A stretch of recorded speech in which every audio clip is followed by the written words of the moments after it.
Fryderyk Chopin w Polsce jest sprawą, naszą narodową dumą, symbolem, wartością samą w sobie.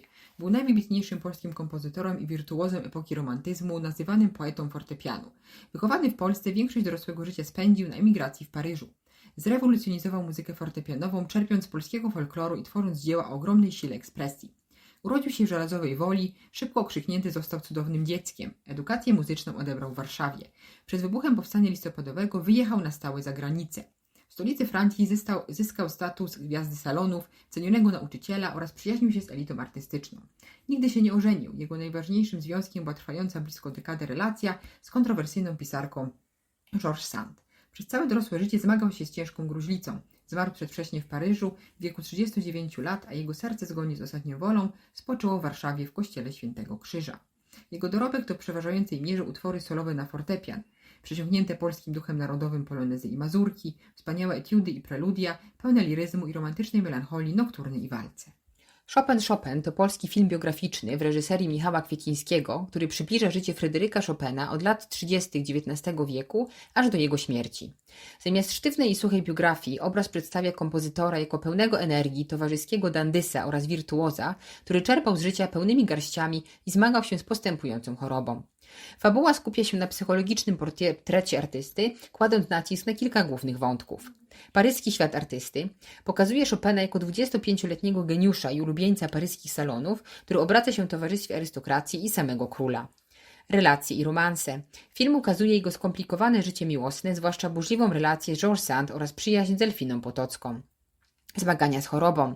Oprócz błyskotliwego życia towarzyskiego, fabuła w przejmujący sposób przedstawia walkę muzyka z gruźlicą oraz jego zmagania z własną psychiką w obliczu zbliżającej się śmierci. Muzyka jako sens istnienia. Główny bohater jest przedstawiony jako człowiek, który ostatecznie ucieka w sztukę i kompozycję, znajdując w nich jedyne ukojenie.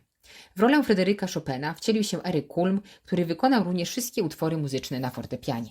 Film w reżyserii Michała Kwiecińskiego budzi bardzo skrajne emocje, dzieląc widzów i krytyków. Choć zachwyca rozmachem realizatorskim i wybitną grą aktorską, była również krytykowany za chaos scenariuszowy.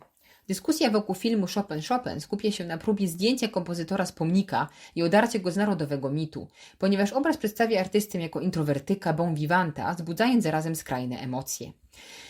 Jednymi z najważniejszych punktów tej debaty są złamanie mitu wizerunkowego. Kompozytor ukazany jest jako wycofany, zamknięty w sobie człowiek, a nie tylko wzniosły bohater narodowy. Skupienie na chorobie. Film mocno akcentuje realia epoki, w tym zmagania bohatera z postępującą gruźlicą i otaczającą go śmiercią. Ocena formy i aktorstwa. Chwalona jest zjawiskowa warstwa wizualna i doskonała gra Eryka Kulma juniora. Część krytyków zarzuca jednak produkcji nadmierną ekspozycyjność i miejscami kostiumową teatralność. Osobiście zachwyca mnie warstwa wizualna przedstawionego świata. Bardzo odpowiada mi ta estetyka. Nieco przytłumione kolory, przepiękne, gustowne wnętrza i kostiumy.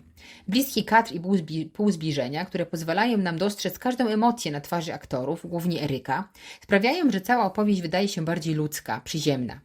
Również ścieżka dźwiękowa filmu współgra z tą atmosferą.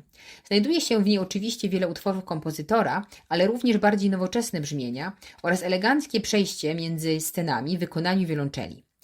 Wiele powyższych elementów, ale zwłaszcza ten ostatni, przywodzi mi na myśl skojarzenie z obrazem Jane Campion Bright Star, jaśniejsza od gwiazd, który również jest niejako zapisem ostatnich miesięcy życia umierającego na gruźlicę Johna Keatsa.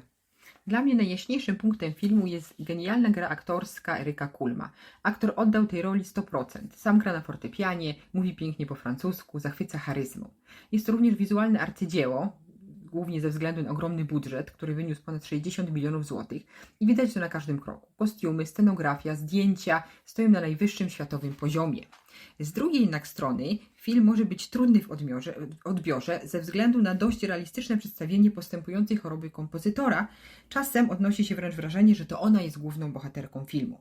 Skojarzenie z filmem Jane Campion Jaśniejsza od gwiazd jest jak najbardziej trafne ze względu na tematykę oraz sposób prowadzenia narracji. Zdecydowanie polecamy Państwa uwadze film Kwiecińskiego jako bardzo interesującą próbę podejścia do historii życia, nie tylko twórczości Fryderyka Chopina. Film nie jest klasyczną, pełną patosu biografią. Jest to film pełen pięknych kadrów, świetnego aktorstwa, nowoczesnego spojrzenia na postać Chopina i jak najbardziej warto się na niego wybrać. Kontekst kulturowy filmu Chopin to zjawisko niezwykle wielowarstwowe. Głównym zadaniem tej produkcji jest bez wątpienia demitologizacja polskiego kompozytora. Twórcy brutalnie zrywają z pomnikowym, cierpiętniczym wizerunkiem Fryderyka, który od pokoleń utrwalano w szkołach i podręcznikach. Zamiast ikony narodowej żałoby na ekranie widzimy człowieka z krwi i kości. Chopin w interpretacji Eryka Kulma to młody, błyskotliwy, a momentami wręcz próżny dandys. Swój paraliżujący lęk przed śmiertelną chorobą maskuje fasadą szalonego paryskiego życia towarzyskiego. Taki zabieg pozwala wpisać biografię artysty w realia XIX-wiecznego Paryża, ukazanego jako kolebka fenomenu celebrytów. Film przynosi nas w epokę rozkwitu romantyzmu, kiedy wybitni twórcy stawali się pierwszymi w historii idolami masowej wyobraźni. Chopin funkcjonuje tu na prawach zbliżonych do współczesnej gwiazdy rocka. Bywa na salonach, bryluje wśród elit finansowych, a jego geniusz jest nierozerwalnie związany z precyzyjnym kreowaniem wizerunku w ówczesnych mediach. Kluczowym twem dla filmu jest dramat wielkiej emigracji po upadku powstania listopadowego.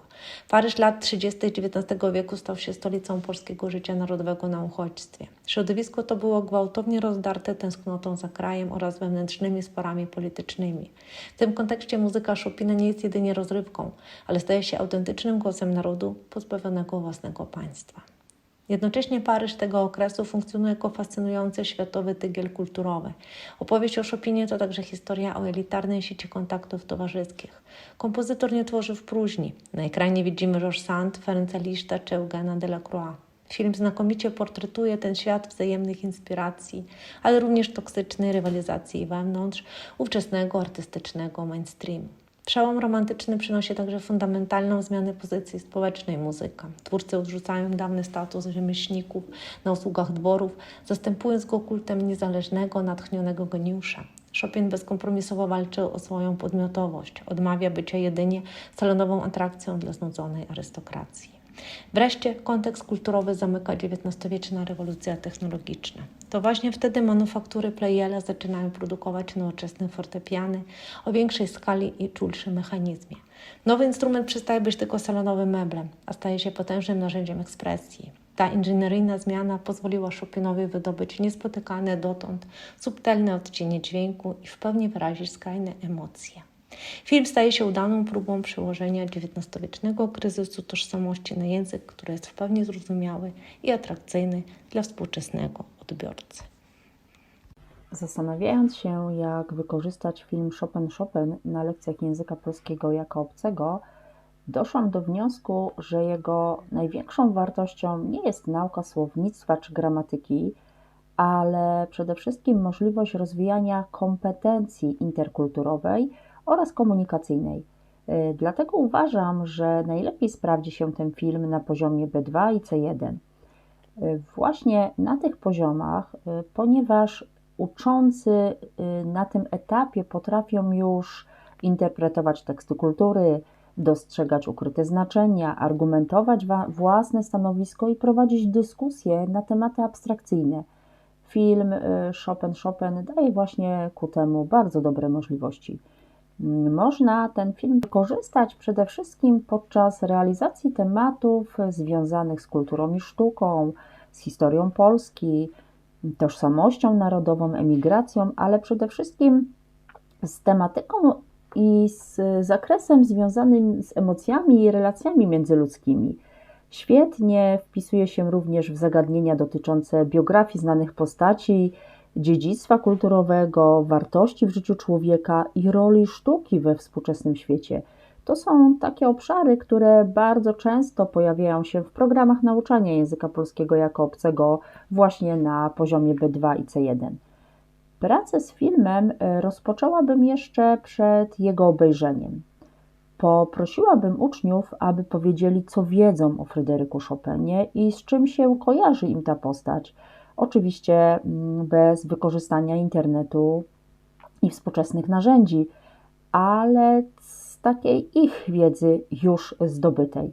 Można wtedy zaprezentować im krótki fragment z jego utworów i zapytać, jakie emocje w nich wywołuje. Dzięki temu myślę, że łatwiej będzie im odnieść tą wiedzę i pierwsze skojarzenie do tego, co potem zobaczą w filmie. Sam film według mnie warto oglądać fragmentami, zatrzymując się po ważniejszych scenach bo to będzie dobry moment na krótką dyskusję o motywacjach bohaterów, ich emocjach, sposobie podejmowanych decyzjach i tego, jak reagują na swoich towarzyszy doli i niedoli. Taka forma pracy angażuje uczniów, rozwija sprawność mówienia i zachęca do aktywnego używania języka. Po obejrzeniu filmu uczniowie mogą przygotować recenzję, napisać list z perspektywy Chopina albo wziąć udział w debacie na temat tego, czy wybitny artysta musi poświęcić życie prywatne dla swojej twórczości. Myślę, że byłoby to ciekawe doświadczenie i dla nas lektorów, ale też i dla samych uczniów. Ciekawym zadaniem byłoby również, myślę, porównanie Chopina z osobą z kraju naszych uczniów, która jest takim symbolem kultury narodowej. Takie ćwiczenie będzie rozwijało nie tylko sprawność językową, ale też kompetencję interkulturową, zachęci do porównywania różnych kultur i sposobów postrzegania ich najważniejszych przedstawicieli.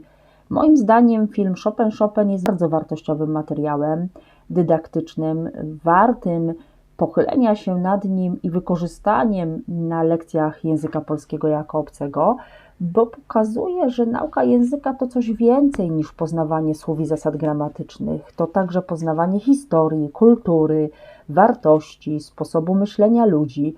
I właśnie dlatego uważam, że film może być ciekawym punktem do wyjścia do takich rozmów, które będą zarówno rozwijały kompetencję językową, jak i interkulturową uczących się oraz będą pomagały im lepiej zrozumieć polską kulturę.